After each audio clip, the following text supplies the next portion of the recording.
Alright chat, another Final Fantasy review in the books, so it's time for a character ranking. But here's the thing, your three main characters, Firion, Maria, and Guy, are super customizable. Sure, their starting stats and equipment point you in the direction of specific builds, but it's really easy to ignore that and instead pivot them into something else. You have the entire game to change someone's build, and it takes like 30 minutes to get them off the track they were on. As such, I think it's kind of impossible to rank them against each other. Maria was the best unit in my playthrough, but I think that's because I made her a dual shield wielding mage, and that just seems like a really good build. It's not an innate quality of Maria, she's just the one I happen to give it to. So instead, I want to rank the 6 guest characters.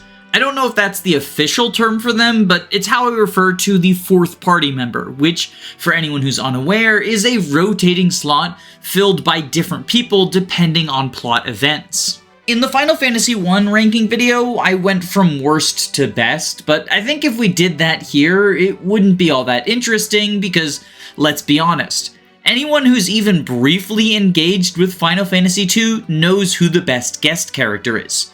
So instead, let's start at position 1 and work our ways down to the worst of the worst. Surprising absolutely no one, Minwu is my pick for the best companion. He joins early on and is functionally a Jagen, only this was several years before Jagen even existed. Minwu will be with you for the first couple of missions, helping you recover Mithril, and in your first failed attempt to sabotage the Dreadnought. And during that time, he has a ton of high-level white magic spells. Not only are they high rank, so they're going to be a stronger variant than the ones your characters can cast, but many of his spells are just things you cannot acquire at that point in the story. The only real downside associated with Minwu is he doesn't have any damaging spells, although you can give him one if you are willing to delete some of his white magic. But honestly, I think it's probably best to leave Minwu in the support role since it allows your real party members to secure kills and therefore improve their skills without having any experience siphoned away by an EXP thief. Alternatively, if you're into cheese, since Minwu is more powerful than your team is at this point, you can have him venture into the far reaches of the overworld in order to get loot that you shouldn't have access to for several hours. This will likely result in all of your permanent party members getting killed along the way, but revivals are free in FF2, and staying at the inn is a small price to pay for such an early power spike. My personal preference is to leave Minwu as a support unit and just have him carry you for the first couple of missions. But either option is a valid way to play the game. In second place, I have the pirate captain Layla. Layla is a unit with a lot of problems. She's exceptionally frail with pathetic HP, and her weapon specialties are knives and bows, both of which are not particularly desirable weapons, especially in the mid-game when she joins. But Layla is the only character, aside from Minwu, to start with any spells learned. She has Thunder 4 as a part of her base kit. And if you've been training a dedicated mage, you're probably going to have level 5 or 6 spells at this point, but a level 4 caster is still relatively decent. Putting Layla in the backline is also a good way to mitigate for her low HP. You can just have her spam the Thunder spell, or teach her some other spells to round out her toolkit. I think the best thing to do with Layla is turn her into a mage. She has the stats for it. She's not going to be a great mage, but she'll be a good one. And Thunder is an especially prominent spell to have at the point Layla joins, because that's when you first get access to a boat, and therefore have a lot of water-based encounters. In both of Layla's segments, you're going to be facing off against foes that take effective damage from lightning. Layla is still almost certainly going to be the least effective member of your team, but that's true of basically every 4th slot unit, so it's not a huge mark against her. In third place, I have Prince Gordon, and Gordon is a weird unit to talk about. He joins during 2 segments of the game, but his performance feels drastically different in each of them. When you first get Gordon, he's basically a strict upgrade over Joseph. He has 22 in every stat but HP and MP, and is proficient in all weapons up to level 2. This means he's incredibly well-rounded, and you can give him whatever spare weapons you haven't trained up on your main characters. Additionally, since Gordon has pretty good magical stats, you can teach him whatever books you have lying around, although he's going to be held back initially by his low starting MP. Still, Gordon sticks around long enough that I think it's a worthwhile investment to give him some cheap low-level spells. But after you complete the next 2 dungeons, Gordon fucks off and he doesn't return until later in the campaign. And the prince doesn't auto-level at all, so when you get him back, both your party members and the enemies around you will pretty severely outclass him. As such, Gordon can feel like a frustrating downgrade from Layla, who is forced to leave the party to make room for him. But thankfully, his stay on the team is incredibly short.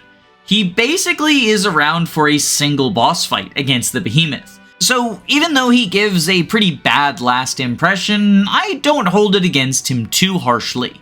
In 4th place, I have Rickard, Final Fantasy's first Dragoon. Rickard is super one-dimensional. He's just a giant beatstick. With 60 strength and a rank 8 in swords as well as rank 8 spears in the remakes, Rickard is going to be incredibly efficient at dealing physical damage.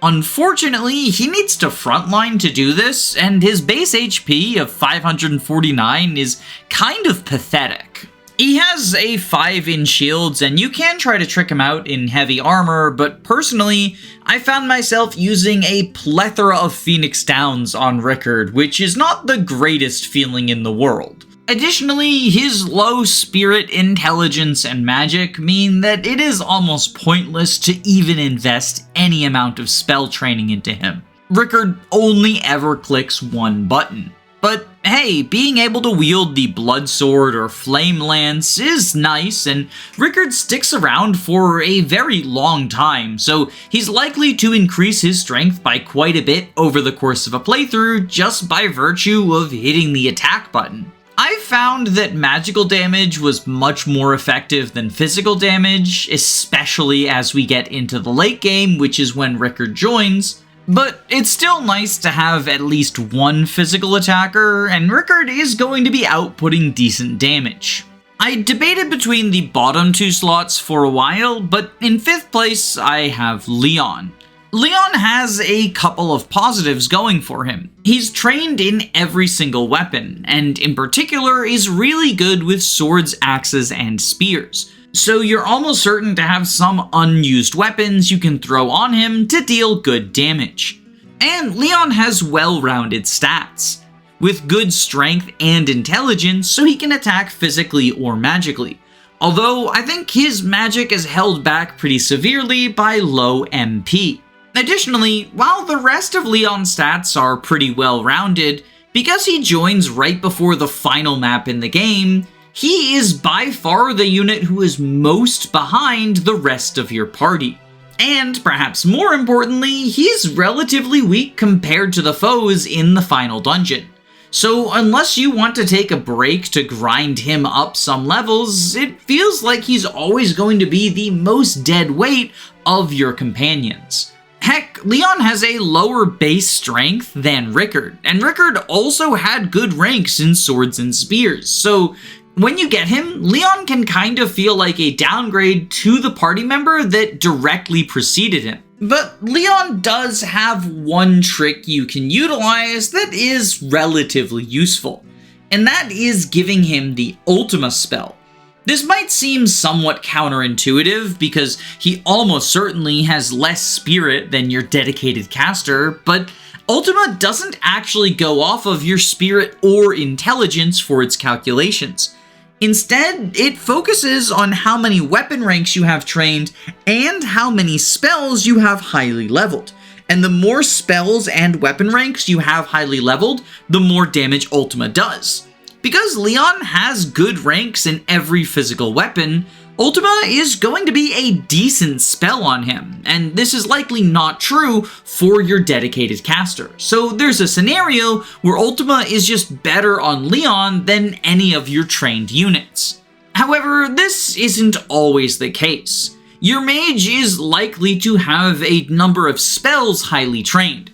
And so if you have Fire 7, Thunder 7, Ice 7, Poison 7, Cure 7, etc., then you're also going to deal good damage with Ultima, even without raising your rank in bows, shields, and axes. Additionally, you get Ultima 2 dungeons before Leon joins you. So if you teach Ultima to your dedicated mage, you can start grinding Ultima's rank as well in order to make it more effective. And, of course, Leon's low MP holds him back from spamming Ultima against the final boss. It's not a terrible strategy, but Ultima is by no means Leon's personal weapon. And that brings us to the unit I have ranked lowest, who unfortunately is Joseph. Although Joseph is still pretty useful when you have him for the Ice Cave. Much like Rickard, Joseph is a very one-dimensional character. His magic is bad, so all he wants to do is attack. And more specifically, he wants to do bare-handed attacks. I think Joseph mostly exists to tutorialize players on the fact that unarmed attacks are strong in this game. He has an unarmed rank of 2 and pretty good strength, so he can punch enemies to death and actually has a chance of one-shotting the boss of the area he's in. Although Borgin is kind of a joke boss, so that's not as impressive as it might sound. I can definitely see a world where he's ranked above Leon. He certainly feels less like dead weight than the Dark Knight does, but at the end of the day, he's not around very long and he's not super customizable, so I think Joseph is probably the least interesting and least useful of the guest party members. But he's the best one from a story perspective, so he gets a 10 out of 10 on the baldness scale. We stan our punching king. For what it's worth, I also had chat rank the Final Fantasy II companions, and this is their order on screen right now. It's slightly different from mine, but honestly, all of the companions are fairly interchangeable in this game, so I don't really have any big issue with any list that puts Minwu at the top. At the end of the day, these characters are much more different from a story perspective than they are from a gameplay one. But I hope you enjoyed the video. Don't forget to subscribe. Bye-bye.